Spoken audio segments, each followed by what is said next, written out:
Ibu ke masjid boleh tidak? Boleh, dengan syarat tempatnya ada khusus, aman dari fitnah, dan tidak melalaikan kewajiban di rumah tangga. Ada anak minta ASI pada ibu nggak boleh. Sebentar ya, mama subuh 2 rakaat, bentar balik lagi. Nggak bisa, dosa malah. Ibu sholat di rumah, dan ketika sholat di rumah demi memenuhi kebutuhan yang di rumah juga, itu sama nilainya dengan suami yang ke masjid. Ini sama. Yang mau saya katakan, urusan akhirat saja tidak mengabaikan konteks kehidupan rumah tangga, apalagi cuma urusan dunia. Jadi mulai hari ini, keluar dari sini pakaian tata dengan baik, cek di rumah apa yang belum tuntas. Karena sesukses-sukses anaknya, ketika anak sukses hebat apapun, perintah pertama Al-Quran, hei, jangan dulu bagi dengan yang lain, bagi dengan ibumu dulu. Bagi dengan ibumu dulu. Minimal doakan ibumu, doakan ayahmu. Itu yang di Quran surah 46 ayat 15 itu. Tapi ibu yang bagaimana yang mesti diberi perhatian? Ayah yang bagaimana yang mendapatkan itu semua? Jangan sampai tidak terjadi semua itu. Adalah ibu yang justru bisa memberikan waktunya untuk membuat anaknya sukses di kemudian hari. Dan itu tidak mungkin terjadi kalau di rumahnya berkurang waktunya hanya untuk keluar. Tidak disalahkan ketika keluar, tapi bagi sehingga tidak meninggalkan yang pokok. Saya tutup yang terakhir. Ibu mau jadi perempuan salihah? Alhamdulillah. Yang mau? Ya, insya Allah katakan amin. Alhamdulillah. Maka teruskan kembali ke Quran surah keempat ayat 34. Kalau ingin jadi istri ibu yang salihah, cirinya 2. Ada berapa cirinya? Fas-salihatu. Tadi kan ar-rijalu kan? Sekarang fas-salihatu. Maka istri-istri yang salihah itu ciri pokoknya 2. Qanitatun. Ciri pertama qanitat, jamak dari kata qanita. Bahkan saking inginnya ada ibu yang memberi anaknya namanya qanita. Apa artinya qanita? Ya, itu terjemahan kan ya. Baik. Qanita itu sifatnya kunut, berarti doa kunut itu doa taat dia. Baik. Qanitat artinya kepatuhan yang total kepada Allah, itu dasarnya. Asalnya itu. Nanti kalau dibawa ke aspek-aspek ibadah atau rumah tangga, maknanya menjadi luas. Contoh, kalau sholat, tanda patuhnya kita kepada Allah itu ditunaikan dengan khusyuk. Nah, khusyuk itu kadang disebut oleh Quran dengan qanitun, jamaknya qanitin, dari kata qanita. Contoh di Quran surah kedua Al-Baqarah ayat 238. Hafizu 'alas salawati was salatil wusta wa qumu lillahi qanitin. Quran surah kedua Al-Baqarah ayat 238. 238. Posisinya paling kanan sebelah atas di mushaf. Kalau dibawa ke rumah tangga, maksudnya begini. Kepatuhan kepada Allah dengan cara menaati suami sepanjang tidak menyalahi ketentuan Allah. Saya ulang ya, ibu jangan senyum dulu tuh. Kepatuhan kepada Allah dengan cara menaati suami sepanjang tidak menyalahi ketentuan Allah. Awas bu ya. Ini yang pokok untuk perempuan salihah nih, istri salihah. Dan kalau ibu bisa lakukan itu, dijaga sampai meninggal, itu hisabnya Masya Allah, langsung diperintahkan oleh Allah untuk ke surga dari pintu mana saja yang dipilih. Gak cukup dengan amin, bacakan hadisnya ya. Lihat sini, perhatikan. Idza shallatil mar'atu salataha. Kalau ada seorang perempuan cuman salat fardu selama hidupnya, gak pernah salat sunnah, gak pernah tahajud, gak pernah duha, gak pernah syuruk dan sebagainya. Wasamat samaha, dan hanya puasa wajib saja, Ramadan saja, nggak pernah Senin Kamis, nggak pernah ayam bid. Wa ata'at zaujaha, tapi dia patuh pada suaminya, taat dalam rangka mematuhi Allah. Perhatikan. Wa hafizat farjaha, dan menjaga diri tidak selingkuh. Qila laha yaumal qiyamati, akan dikatakan kepadanya saat hisab, udkhulil jannata min haitsu syi'ti. Langsung aja masuk surga dari pintu manapun yang kau kehendaki. Hadisnya sahih. Rawahu Tirmidzi, hadis riwayat Imam Tirmidzi, hadisnya sahih. Jadi kalau suami meminta ibu pada kebaikan, ibu taati, bukan lihat suaminya karena menaati Allah, itu nilainya tinggi di hadapan Allah. Contoh gini, mah pergi pengajian ya, Ustaz Fulan misalnya, bagus tuh, insya Allah ya siap berangkat. Itu kalimat itu nilainya tinggi di hadapan Allah. Mau berjilbab ya, insya Allah siap. Mana anak masuk sekolah tahfidz aja deh, insya Allah. Itu ketika dia respon, tinggi nilainya. Jelas? Tapi saat memerintahkan kepada yang tidak baik, ibu boleh menolak. Saya ulang ya, boleh menolak, cuma kalimatnya belum selesai. Menolak dengan cara yang baik. Ingat yang pemimpin itu siapa? Suami. Contoh, mah lepas dulu jilbabnya ya, papa ada family gathering, yang lain nggak pakai jilbab, papa nggak enak. Sebentar aja, cuma 30 menit itu pakai lagi. Ibu kalau jawabnya apa? Tahu nggak pak? Ini itu ramai itu. Tapi kalau ibu cara masuknya, pak, dulu mama sebelum meninggal dari kecil sudah melatih aku untuk pakai jilbab. Nah, aku niatkan pakai jilbab ini diantara amalan yang jariahnya insya Allah sampai ke mama ke papa. Kalau dilepas 30 menit dan di saat itu kemudian aku wafat, meninggal dalam keadaan tidak berjilbab, kira-kira bagaimana di hadapan Allah? Nah, ya sudah deh, nggak apa-apa, pakai aja, mungkin jadi dakwah. Ya itu cara masuk yang enak, itu halus. Ya boleh menolak, tapi cari jalan yang terbaik, yang halus. Terus ya? Bang sini, mau tahajud dulu pak, udah temenin papa nonton dulu nih, babak kedua nih, rame nih. Boleh misalnya kan? Baik, gini aja deh pak, dalam tahajud setelah sholat, mama doakan kalau biar papa bisa menang.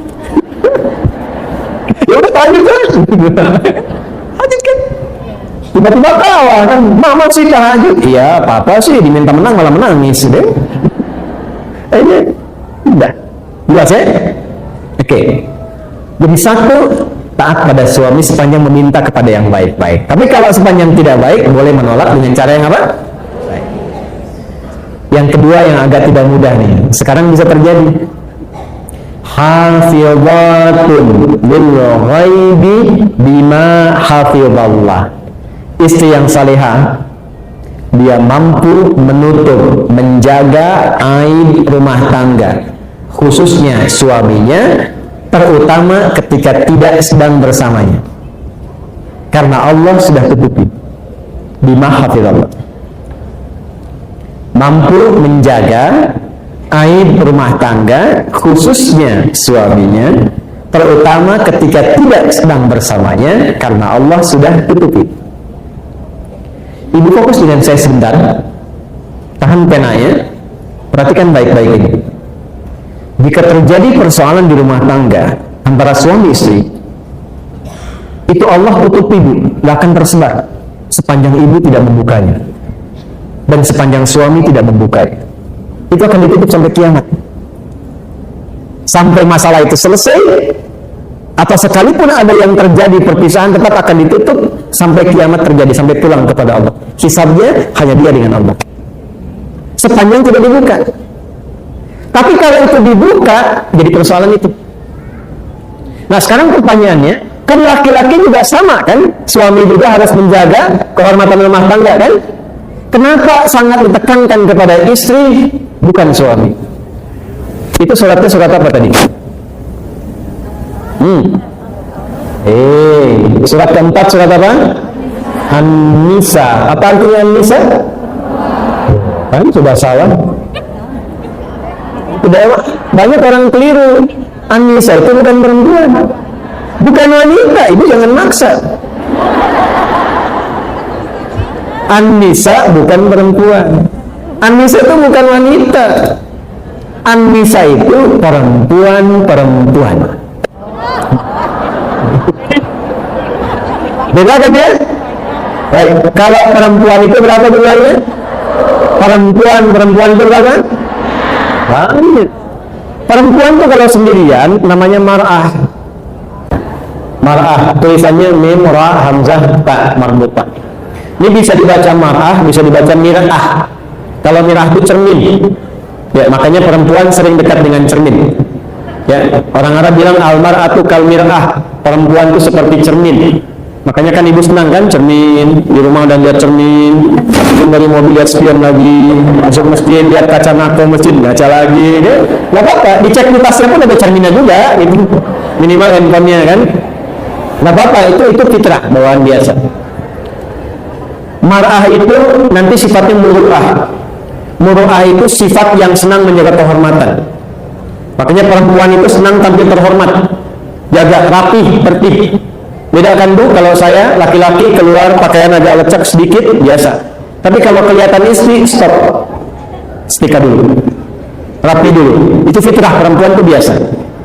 Tapi ingat, perempuan itu seperti cermin. Ibu tahu cermin? Tahu ya? Cermin kalau dilempar, misalnya sampai pecah, bisa nggak dirangkai lagi? Jangan salah, bisa dirangkai lagi, cuma tak mampu memantulkan bayangan yang sempurna. Nah, sifat perempuan itu sama dengan cermin. Kalau dia terlukai, itu bisa cepat memaafkan, tapi sulit melupakan apa yang dialami. Ya kan? Punya masalah tahun 2022, tapi kalau diungkit kejadian listrik tahun 98 muncul lagi kan? Jadi itu fitrah itu biasa gitu. Masalah satu keluar 1000 itu biasa. Kenapa sih kan gini-gini? Dulu kan bapak dulu kan, padahal masalahnya sekarang kan. Nah itulah mar'ah. Tapi kalau banyak kan, laki-laki itu masih konsisten jamaknya, rajul jamaknya rijal. Kalau perempuan beda, sendirian dia mar'ah, banyak kan dia bisa. Kita beda sendiri, hurufnya ada lain, katanya ada beda. Rajulun, ra-nya ada, jinnya ada, lamnya ada. Jamaknya rijalun, ra-nya masih ada, jinnya ada, lamnya masih ada, cuma tambah alif. Ini mar'ah, nisaun, minnya kemana, ra-nya kemana, ta-nya kemana? Kenapa jadi nisa? Nisa itu seakar juga dengan kata nasa. Apa itu nasa? Di antaranya adalah sifat yang mudah mengungkapkan apa yang dirasakan. Perempuan itu sependiam-pendiamnya sendirian. Kalau ketemu temannya bisa cerita. Saya nggak bilang curhat, cuma bisa cerita. Makanya kata Quran, kenapa ditekankan ke perempuan dengan nama Nisa? Kalau sedang kumpul dengan teman-teman, ada masalah apapun dengan suami, jangan dibuka. Memang dulunya pengajian, tapi ketika datang kan beda sapaannya. Assalamualaikum, kecil-dangan, alhamdulillah saya. Kumaha dambalan, alhamdulillah lancar. Suami kumaha, di situ masalahnya. Aduh. Kan dulunya pengajian kan, dan yang dibahas itu bisa suami. Sekarang itu lebih parah, hadisnya nyata. Mau datang ke pengajian dan bikin status. Itu baru keluar kawan tapi bikin. Aku tidak mengira, engkau tidak seperti aku duga.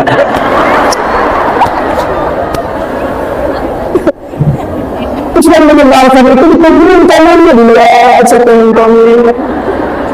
Tapi kenapa? Ya. Itu terjadi tidak? Kalau terjadi tidak? Pakai jilbab aja bikin status. Sudah sampai PSN, tinggal menunggu Ustaz.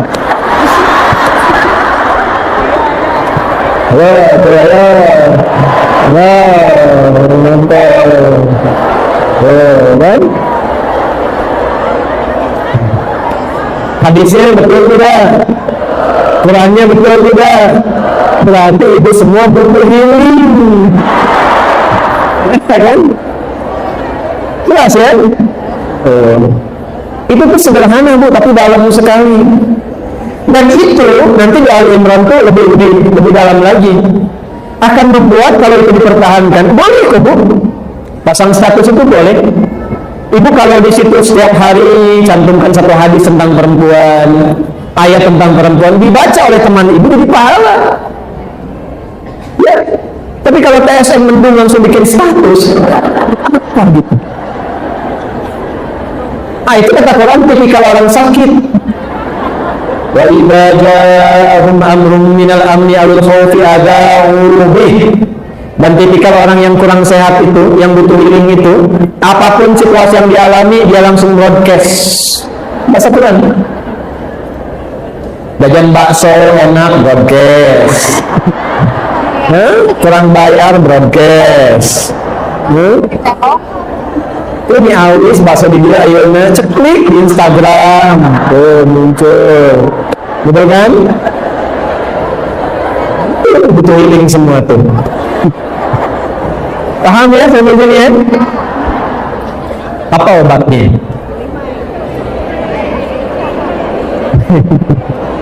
Sudah, lihat sini. Yang menciptakan kita siapa? Yang tahu tentang kita siapa? Maka healing terbaik kembalilah kepada Allah.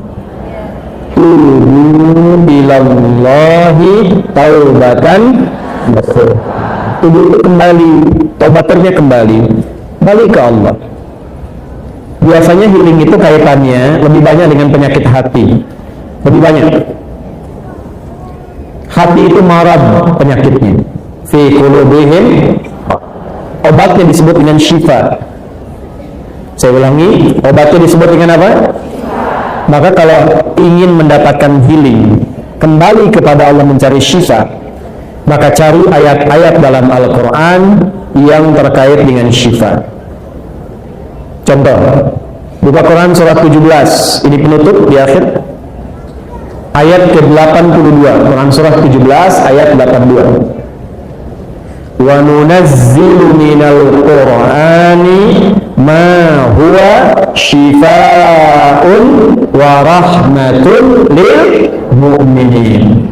Wa nunazzilu minal Qur'ani ma huwa shifaa'un wa rahmatun lil mu'minin. Wa la yazidu adh-dhalimina illa khasara. Dan kata Allah demi keagunganku, aku turunkan ayat-ayat Quran itu menjadi syifa. Maaf Bu, Quran itu syifa. Qurannya sendiri syifa. Jadi kalau sedang gelisah, ada persoalan, curhatnya ke Allah Bu. Nabi Yakub tahu? Pernah dengar Nabi Yakub? Ayahnya siapa? Nabi Yakub ayahnya siapa? Nabi Yusuf. Punya masalah dengan anak-anaknya yang punya masalah, curhat, dia curhat. Curhatnya pada siapa? Innama ashku bathi wa huzni ila Allah. Sama Allah. Ibu bangun tahajud, minta sama Allah, minta anaknya disentuh, berikan kebaikan, kemuliaan, itu akan cepat. Dan kalau curhat ke Allah pun jangan dibikin status di media sosial. Tolong aminkan dia. Yang suka like ya, salat 2013, sekitar 2012-2013, saya awal-awal pulang dari Tripoli. Ini kisah nyata.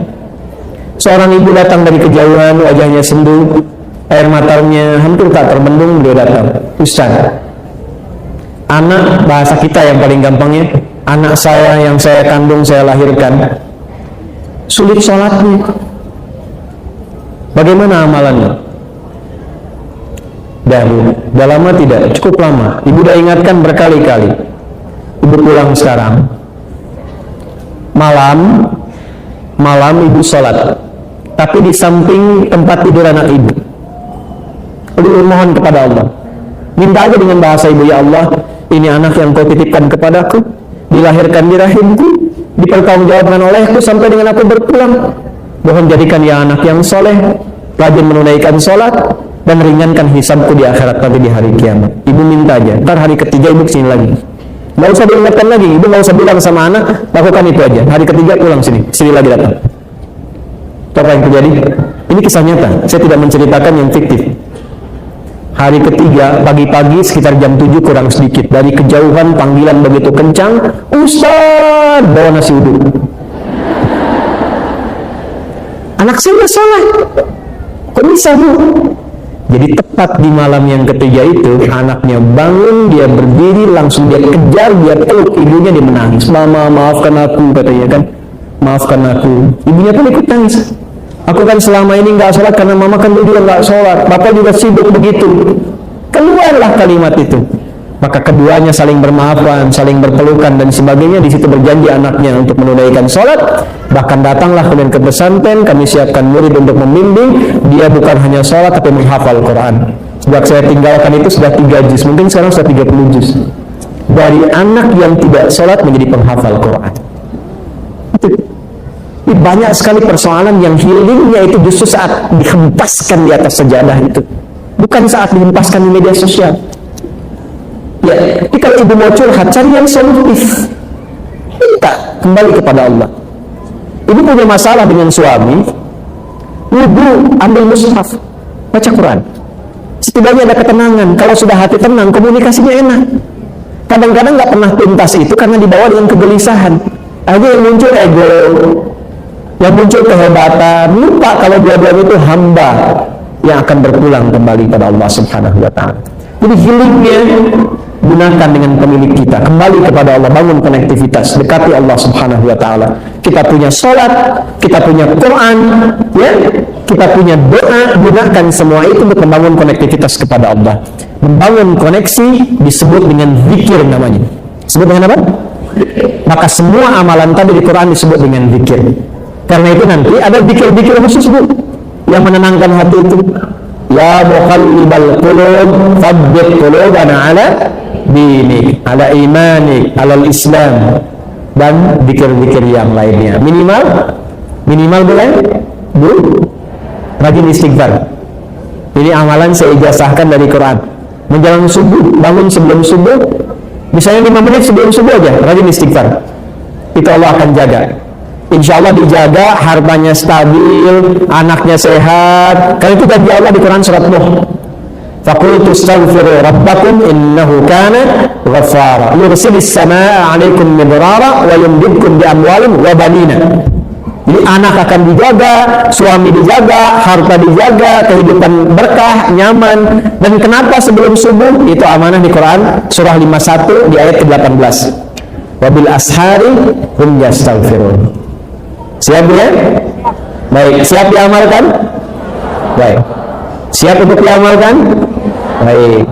Saya ingin coba berikan yang terakhir. Saya berikan doa, insya Allah kalau ibu amalkan ini singkat padat. Tapi kalau ibu bisa amalkan, insya Allah akan cepat berubah. Baik. Allahumma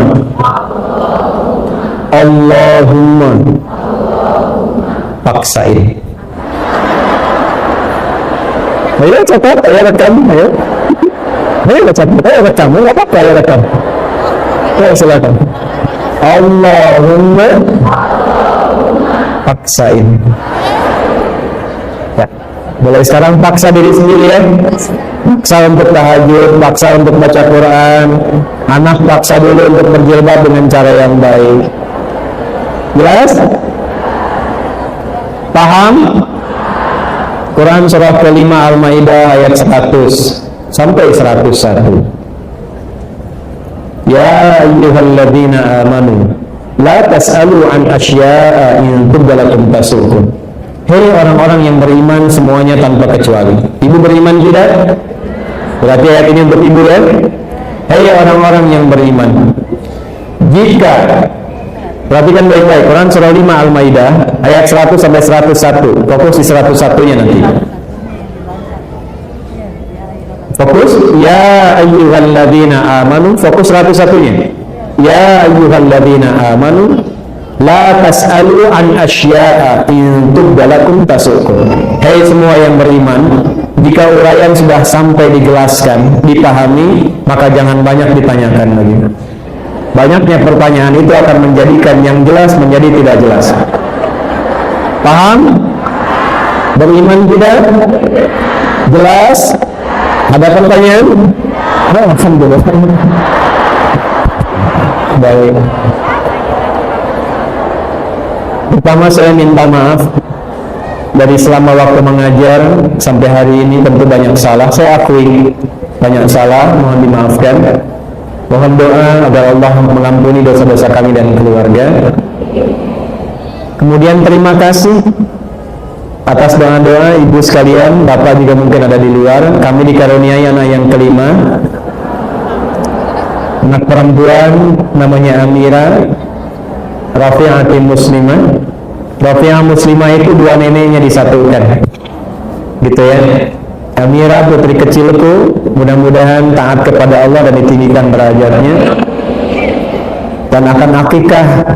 Jadi esok subuh itu saya harus segera kembali karena pada subuh akan proses akikah, saya tahnik dan saya ke Bandung lagi untuk pembukaan acara jam 10 besok. Karena itu, apa hubungan dengan taklim hari ini? Maksud saya akan langsung mohon izin untuk bersiap untuk kembali ke Bekasi dan kita akhiri dengan doa. Mudah-mudahan dengan doa ini healing yang kita harapkan diberikan cepat oleh Allah Subhanahu wa taala.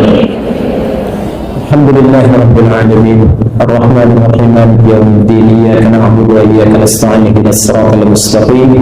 Siratal ladzina an'amta 'alaihim ghairil maghdubi 'alaihim waladdallin. Allahumma shalli wa sallim wa barik ala habibikal karim rasulikal mustafa al-amin sayyidina Muhammadin wa ala alihi wa sahbihi ajma'in.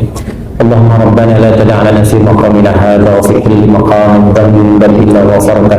Ya Allah, jika di masjid ini atau di sekitarnya ada hamba-Mu yang dilumuri oleh dosa sebesar apapun, jangan biarkan dia pulang sebelum Kau ampuni dosa-dosanya. Wala hamman illa farajtah. Jika ada di antara kami yang tengah merasakan kegelisahan dalam hidupnya, jangan biarkan dia pulang kecuali Engkau telah tenangkan keadaan hati. Wala asiran illa yassartah. Ya Allah, Engkau Maha mengetahui. Di antara kami boleh jadi dia datang membawa kesulitan, baik di rumah tangganya, kehidupan sosialnya, pekerjaannya. Dengan keikhlasan ibadah dan niatnya, maka mohon ya Allah, hilangkan, angkat, dan jadikan kesulitan yang berubah menjadi kemudahan. Allahumma wala maridan illa syafaitah. Jika ada di antara kami atau kerabat kami, keluarga kami, ya Allah, Engkau uji dengan penyakit seberat apapun, maka mohon angkat dan sembuhkan penyakitnya. Allahumma ya arhamar rahimin, ij'al baqiyata hayatina hayatan thayyibah wa akhir wafatina husnal khatimah. Ya Allah, jadikan sisa hidup kami yang kami akan lalui lebih baik daripada sebelumnya. Kami mengakui banyak berbuat salah, berbuat maksiat. Boleh jadi anak-anak berbuat salah maksiat karena perilaku orang tua, maka mohon ampun dosa-dosa kami ya arhamar rahimin. Ya Allah, ya rabbal alamin. Allahumma ya arhamar rahimin, jika ada sisa kehidupan bagi kami, jadikan hidup kami lebih baik dari sebelumnya. Dan bila pun kami mesti wafat di hari ini, waktu ini, maka jadikan waktu pulang kami sebagai husnul khatimah. Tawaffana muslimin wa alhiqna bis salihin ma'al ladzina an'amta 'alaihim minan nabiyyin was-siddiqin wasyuhada'i was-salihin wa hasuna ulaika rafiqa. Ya Allah, jadikan teman hidup kami teman-teman yang baik, tetangga kami tetangga yang baik, kerabat kami kerabat yang baik, dan jadikan tempat pulang kami berkumpul bersama orang-orang yang baik dengan Rasulullah sallallahu alaihi wasallam, para nabi, para rasul, orang-orang baik, orang syuhada, orang jujur, orang-orang soleh yang telah Engkau pilih dan berkehidupan di dunia ini. Rabbana alif baina qulubina bittaqwa wa jannibna minat tafraqah. Ya Allah, satukan keislaman kami dengan nilai-nilai takwa, jauhkan kami dari perpecahan. Wahfad baldatana an Indonesia wa ja'alna baldatan thayyibatan wa anta tardah. Jadikan negeri kami Indonesia negeri yang adil, makmur, baik. Jaga negeri kami ya Allah, menjauhkan dari perpecahan. Wahfad ulama'ana wa ja'alhum mukhlasin. Dan mohon jaga ulama kami, para ulama kami, dan jadikan mereka ikhlas dalam dakwah mereka karenamu ya arhamar rahimin. Rabbana atina fid dunya hasanah wa fil akhirati hasanah wa qina adzabannar. Sallallahu ala sayyidina Muhammad wa ala alihi wa sahbihi ajma'in. Wa akhiru da'wana subhanakallahumma wa bihamdika asyhadu an la ilaha illa anta nastaghfiruka wa natubu ilaik. Walhamdulillahi rabbil alamin. Terima kasih, mohon maaf. Assalamualaikum warahmatullahi wabarakatuh.